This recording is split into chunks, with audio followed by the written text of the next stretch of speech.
परिस्थिती परवाची कंडिशन इथली अवघड झालेली आहे.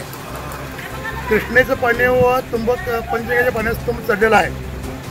त्यानंतर आमची परवाशी स्थलांतर 6 कुटुंब झाले. काल कुटुंब आमची कमीत कमी 15 कुटुंब स्थलांतर झाले.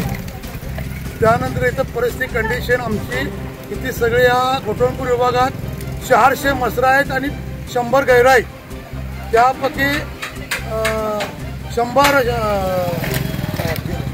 100 आमची शेळ्या आणि मेंढ्या 100-200 आहेत. त्यांचं आता स्थलांतर चालू आहे. सूतगिरणीत कमीत कमी आमची 400 ते 500 आता जनावर तिथं स्थलांतर आहेत.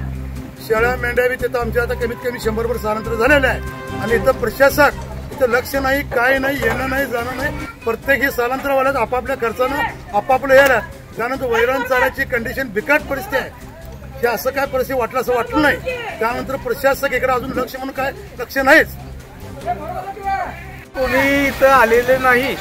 नगरपालिकेची एक मोटरसायकल येत्या बघून जात्या एवढंच. आणि कोण मदतीला कोणीही आले नाही.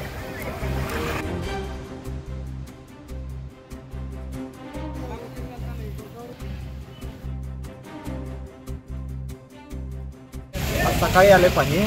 सकाळी पहाटेचं 3ला आले पाणी. आणि एक 20भर कुटुंब आहेत. सगळीजणी आता स्थलांतर झाले. घोटणपूर गल्ली. जनावर वगैरे तुम्ही हे केलं? जनावर माळावर नेलेलं आहे. सन्मीच्या चौकात जनावर ते नेलेले. तिथं चाऱ्याची व्यवस्था नाही अजून व्यवस्था काय नाही झाली. तुमची व्यवस्था काय झाली? आमची पण नाही झाली. तुम्ही कुठे स्थलांतर झाला? आम्ही तिथं माळावर सन्मी चौकात. सन्मित्र चौक हे फुली घेतले भाड्या.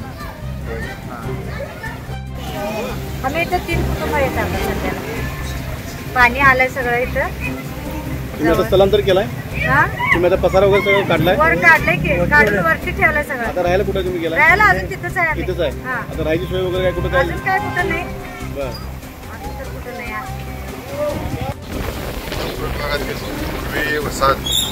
घोटणपूरचा पूर्ण लिंबू चौक परिसर येथील सर्व नागरिकांना आम्ही आता स्थलांतर केलेलं आहे. जवळजवळ 150 कुटुंब आम्ही स्थलांतर केलेलं आहे.